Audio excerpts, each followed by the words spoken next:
Serafina looked at her older sister in disbelief. There were many things she wanted to say, many questions she wanted to ask Ellis. However, even Serafina herself was surprised by the words that came out of her mouth. You did all this just for something so simple. Simple? Ellis muttered in confusion. She looked at her younger sister and said with a frown, hello, calling Serafina Digales to ground. We're talking about a destiny that can't be removed. Do you know what that means? It means that he would sooner or later end up being the cause of my undoing. What's the use of all mankind staying alive and prospering if I will only become fertilizer for someone else? For nothing. Ellis looked at everyone and snorted as she said with self-deprecation. It's easy for all of you to talk and opine from the sidelines, but I'd like to see how many of you are really willing to sacrifice yourselves for the greater good of humanity. I'm a traitor and I don't deny my sins, but you all probably would have been far more cruel than me with my actions if you were in my place. The skill-fate eyes of the royal family of Gales was not a secret to the world, therefore. None of the humans said anything, and in fact most of them hesitated when they heard Ellis' words. What would they have done if they knew in advance that a person would sooner or later be the reason for their deaths? Anyone in their right mind would surely do everything possible to eliminate that person destined to be an enemy. However, what about a monstrous talent, an irregularity like Bai Zemin? Bai Zemin was a first-order soul evolver, but his true combat power could not be measured by levels. This was when the real problem began. Ellis looked at Bai Zemin and calmly said, if you were just a regular soul evolver, then I would have killed you. Done, and end of the tale. However, neither I nor my father nor anyone else in Gales can beat you. In fact, even Shadow Killer was killed by you, therefore. There was only one soul evolver in the whole world capable of bringing your life to an end. Bai Zemin nodded and said softly, Demon Lord Argon. That's right, Ellis nodded and said casually. Except for the Demon Lord, there was no soul evolver capable of killing you, which is why I made a deal with him. In exchange for giving them a bit of information, Argon would help me kill you. It's just that some things got out of hand in the process. Like the death of your mother Queen Helena, for example, Bai Zemin said suddenly. A flash of sadness and anger shone in Ellis' eyes. She clenched her fists tightly and nodded. That's right. My mother's death is something that shouldn't have happened. That bastard Belgos didn't follow the rules. King Philip looked at his daughter with sadness. His face seemed to have suddenly become older, and his posture even curved slightly forward. It seemed as if the proud king who with his spear wiped out numerous powers of his equivalent had lost his purpose to hold his weapon. The place remained silent for a few seconds. The only audible sounds were those of the small fragments of rock still raining down from the sky due to the fierce explosions earlier, and that of the burning lava that covered a large part of the ruined city. And what makes you think that the Demon Lord would follow the rules? Bai Zemin sighed. It's because we made a soul contract in which neither of us was allowed to break, Ellis stated in a cold voice. Do you really think I'm that stupid? I know what I did could be seen as not very smart, but when you're up against a monster like you, it's not like you have much of a choice other than to give it your best shot. Bai Zemin closed his eyes, trying to understand Ellis' actions. He could tell by the way she looked at him that she didn't hate him or anything. She was simply desperate, and after coming up with a plan that she thought was solid, she simply implemented it. Unfortunately, sometimes planning wasn't enough. At the end of the day, when someone's might was too overwhelming, the plans and machinations were meaningless. Ellis looked at her father, her sister, and Bai Zemin before calmly saying, You guys can hate me all you want, I understand and I don't blame you. However, I simply tried to survive, that's all. If what I did, trying to survive, is disapproved of, then why did we all become soul evolvers? Isn't it exactly to survive? After a moment of silence, Bai Zemin suddenly asked, just out of curiosity, but in what color did you see the Demon Lord's name? Green, Ellis replied without much thought. Green? Bai Zemin nodded before asking a new question. What does green mean, if I may know? Hope, Ellis said. I see. So Argon was hope and I was your ruin, is that right? That is correct. Bai Zemin shook his head and said in a low voice, Ellis, you still haven't realized the mistake you've made. Mistake? Ellis frowned and looked at him in confusion. She said with some anger in her voice as her body trembled, It's wrong to try to fight to survive. It's wrong to try to go against fate. Are you stupid? Gulim couldn't help but break in. He looked at the first princess with disdain and said with contempt, Far from fighting against fate, what you did was give in front of it. Gun was your hope and I was your doom. Yet what was it that put us in this situation really? Bai Zemin stared into Ellis' purple eyes. He saw her pupils suddenly tremble as if she had realized something and said slowly, "What put us in this situation was that you look for that hope to end your doom. Ellis, you and I could have been friends. What reason did I have to hurt you? I had no reason at all, didn't I? Yet, it was you who decided to become my enemy, not the other way around." Ellis' lips trembled as she muttered under her breath, "But, my skill fate." "You think your skill is omniscient?" Bai Zemin interrupted her. His expression was cold as he slowly said, "I had a similar conversation with Serafina before, your younger sister. Do you know what I told her? I told her that she needed to see the world with her own eyes instead of being driven by a skill. As sentient living beings, each of us decide the path we walk. Ellis, your skill fate eyes probably showed you the path your own actions would eventually lead you to with your own choices. It wasn't fate that came looking for you. It was you who sought out this path."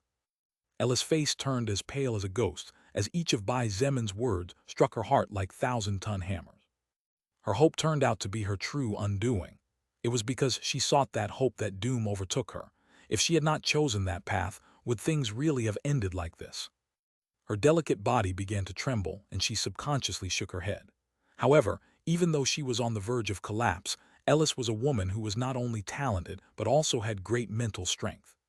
She took several deep breaths, barely managing to avoid collapsing on the spot after realizing that at the end of the day, she had become her own puppet without even knowing it. She looked up at the sky with a sad expression, asking her mother for forgiveness in a voice that only Ellis herself could hear. After that, Ellis looked at Bai Zemin and asked with a pale face, "Do you hate me?" Then she smiled bitterly and mocked herself. "What a stupid question of mine. No one likes traitors." Bai Zemin said nothing and looked at her silently. It would be a lie to say that he did not feel some anger in his heart, however. He did not particularly hate Ellis.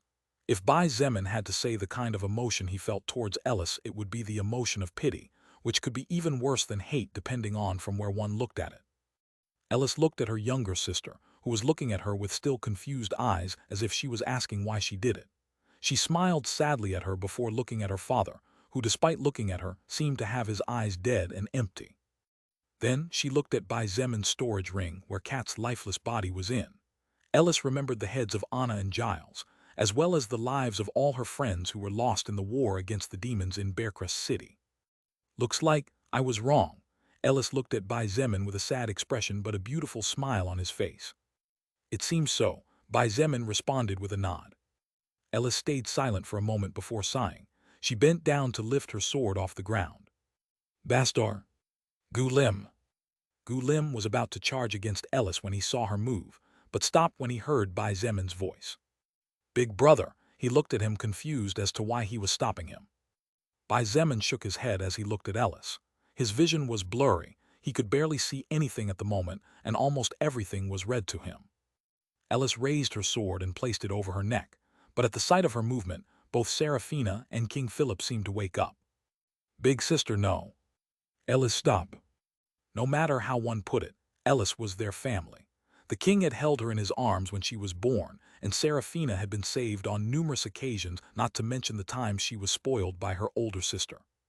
It was absolutely impossible for the two of them to sit and watch a loved one take her life before them, even if that person was the cause of so much pain and suffering. However, the two were stopped after advancing a few meters when a series of blood chains wrapped around their bodies, without allowing them to move at all. King Philip cursed and tried to break free, but he was quite exhausted from the previous battle, not to mention that the chains were absorbing more and more blood to strengthen themselves, so unless he was in peak condition it would be difficult for him to break free. As for Serafina, her physical strength was low to begin with, therefore, there was no way she could get loose, and even when she activated some fire-like skills, it was to no avail as the chains had been created using hundreds of mana points. Bai Zemin was surrounded by a halo of golden light. He didn't look at King Philip or Serafina as he apologized softly, "Sorry, but I can't let you help her." "Bai Zemin, you!" The king was furious and tried to let go with all his might with no success. "Orc, you!" Serafina looked at him in despair as she mumbled, "Why, you must be kidding. You must be kidding for sure." However, Bai Zemin's expression was serious. He looked at Ellis all the time as he said in a low voice, "I promised Kat that I would take revenge on her before her death, and for better or worse, I'm a man who likes to keep his word." Ellis smiled and said under her breath, "That trait of you, it's not something I despise."